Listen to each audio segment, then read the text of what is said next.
Hi guys, स्वागत है आप लोगों का एक बार फिर से मेरे यूट्यूब चैनल पे। यहाँ पे आज हम लोग ज्योग्राफी के एक चैप्टर को पढ़ेंगे जिसका नाम है मानव बस्तियाँ। इसमें हम लोग ऑब्जेक्टिव क्वेश्चन देखते हैं, लेकिन आज का ये जो क्वेश्चन आंसर होगा इसमें आप लोगों के लिए शॉर्ट क्वेश्चन यानी कि लघु उत्तरीय क्वेश्चन और अति लघु उत्तरीय क्वेश्चंस भी मिलेंगे। तो चलिए शुरू करते हैं आज का ये सेशन। मनुष्य जब दुनिया में आया तो वह जंगलों में रहा करता था, फिर वह गुफाओं में रहने लगा। अब वह गुफाओं में रहकर अपने को जंगली जानवरों से सुरक्षित कर लिया था। वह अब धीरे धीरे मैदानी इलाकों में भी बसने लगा, क्योंकि वह यहाँ खेतीबाड़ी भी शुरू कर चुका था। अब वह अधिक लोगों के समूह में रहता था, क्योंकि मनुष्य को एकांत पसंद नहीं है। मनुष्य एक सामाजिक प्राणी है। अब वह परिवार के साथ अपने घरों में रहता था। इससे मनुष्य को ठंडी, गर्मी, बरसात से बचाव होता था। मनुष्य अपने लिए और अपने परिवार के लिए घर बनाकर रहने लगा। साथ ही बहुत सारे परिवारों ने भी आसपास में घर बना लिया। इस तरह से घरों की संख्या बढ़ती गई और बस्तियां बन गई। वह घर झोपड़ी के शक्ल में थी या मकान के शक्ल में, मनुष्य धीरे धीरे विकास करता गया और अपने घरों को और मजबूत और शानदार बनाता गया। फिर धीरे धीरे बस्तियां नगरों में बदलती गईं। आबादी भी इनकी काफ़ी बढ़ती चली गई। तो चलिए शुरू करते हैं आज का क्वेश्चन आंसर और देखते हैं पहला क्वेश्चन। ग्रामीण बस्तियों को कितने भागों में बांटा गया है? आंसर होगा 2 भागों में बांटा गया है, सघन या केंद्रित, और दूसरा जो है वो है बिखरी या विकेंद्रित। सघन में ज़्यादा आबादी होती थी, ज़्यादा घर होते थे, सटे सटे रहते थे। वहीं बिखरी में आबादी कम होती थी और घर जो थे वो दूर दूर पे बने होते थे। चलिए दूसरा क्वेश्चन हम लोग देखते हैं। नगरीय बस्ती किसे कहते हैं? आंसर होगा जहाँ की जनसंख्या 5,000 या उससे अधिक हो, जहाँ सुख सुविधाएं ज़्यादा हो, उसे नगरीय बस्ती कहते हैं। चलिए तीसरा क्वेश्चन हम लोग देखते हैं। ग्रामीण बस्ती किसे कहते हैं? आंसर होगा जहाँ की जनसंख्या 5,000 से कम हो, उसे ग्रामीण बस्ती कहते हैं। चौथा क्वेश्चन हम लोग देखते हैं। गुच्छित बस्तियों के बारे में बताएं। आंसर होगा यह घनी बस्तियों को कहते हैं। जिस बस्ती में घर काफ़ी अधिक मात्रा में हो और आसपास में ही बसी हो, कम स्थान में अधिक घर हो, उसी को गुच्छित बस्तियां कहते हैं। चलिए आगे बढ़ते हैं और देखते हैं पांचवा क्वेश्चन। अर्ध गुच्छित बस्तियां क्या है?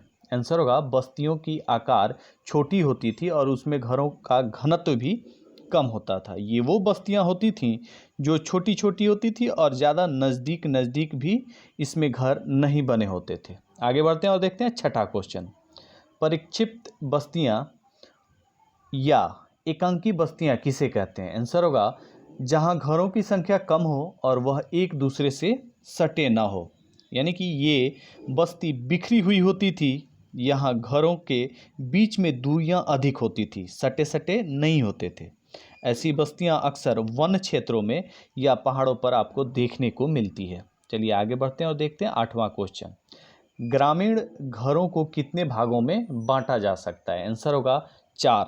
कौन कौन है ये आप लोग देख लीजिए। पहला है मड़ई, दूसरा है झोपड़ी, तीसरा है खपड़ैल और चौथा है पक्का मकान।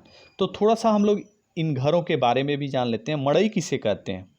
यह बहुत गरीब लोगों का घर होता था। यह घर छोटे छोटे बांस पर खड़ा करके बनाया जाता था। यह बाढ़ग्रस्त क्षेत्रों में बनाया जाता था। इसे मचान भी कहा जाता है। वहीं दूसरा घर जो होता था ये झोपड़ी, यह घर भी गरीबों का ही होता था। इसमें दीवार मिट्टी की और छप्पड़ फूस की होती थी। अधिकतर जगह देखा गया है कि पुआल का भी छप्पर होता था इस घरों में, झोपड़ी में। आगे बढ़ते हैं और देखते हैं खपरैल को। खपड़ैल मकान यह किसान का या अच्छे किसान का घर होता था। यह घर बड़ा भी होता था।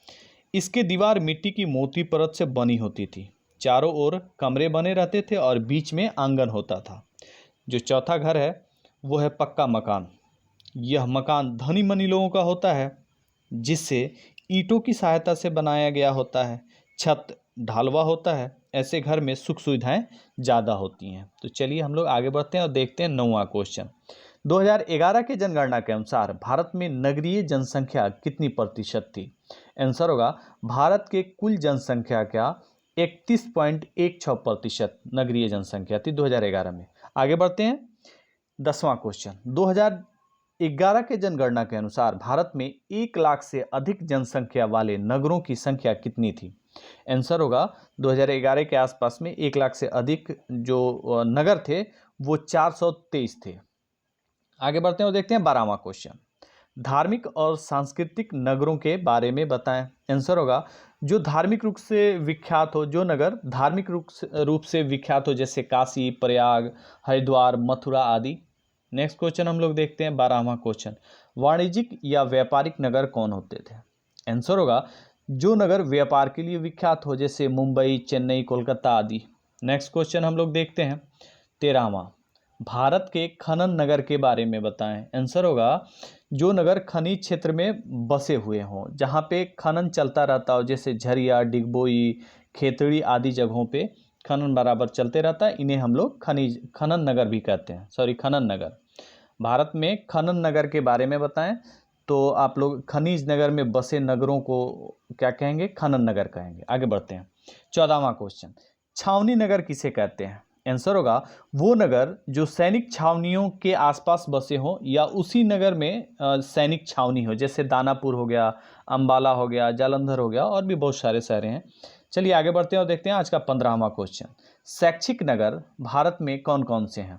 अब आंसर होगा वो नगर जिसमें शिक्षा का बहुत ज़्यादा प्रसार हो या शिक्षा के लिए विख्यात हो, जैसे नालंदा, रुड़की, अलीगढ़, कोटा आजकल बहुत ज़्यादा विख्यात है। ये सारी शहरें हैं। चलिए आगे बढ़ते हैं और देखते हैं 16वां क्वेश्चन। पर्यटन नगर के बारे में बताएं। जो नगर पर्यटन केंद्र बन गए हों, जहाँ पे पर्यटक अधिकतर आते जाते रहते हों, जैसे कि मसूरी, शिमला, नैनीताल, ऊटी आदि को हम लोग पर्यटन नगर कहते हैं। आगे बढ़ते हैं और देखते हैं 17वां क्वेश्चन। किला नगर के बारे में बताएं।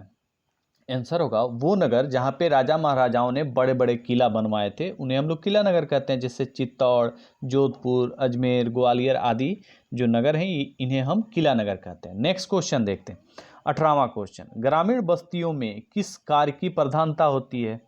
आंसर होगा ग्रामीण बस्तियों में कृषि की प्रधानता हमेशा से ज़्यादा रही है, आज भी है। नेक्स्ट क्वेश्चन हम लोग देखते हैं। ग्रामीण और नगरीय बस्ती की प्रशासनिक परिभाषा किस वर्ष लागू की गई? आंसर होगा 1991 में, यानी 1991 के जनगणना के साथ ही इसे लागू की गई। आगे बढ़ते हैं और देखते हैं 20वां क्वेश्चन। नगर का जनसंख्या घनत्व प्रति वर्ग किलोमीटर कितना होना चाहिए? आंसर होगा 400 से अधिक प्रति वर्ग किलोमीटर जब घनत्व होता है तो उसे हम लोग नगर कहते हैं। नेक्स्ट क्वेश्चन देखते हैं आज का 21वां यानी कि लास्ट क्वेश्चन। किस नगर की आबादी सबसे अधिक है? आंसर होगा महानगर। सॉरी, किस महानगर की आबादी सबसे अधिक है? तो आंसर होगा सारे महानगरों में सबसे ज़्यादा आबादी मुंबई की है। तो इसी क्वेश्चन के साथ आज का ये सेशन समाप्त होता है। मिलते हैं हम लोग नेक्स्ट सेशन में, तब तक के लिए थैंक यू।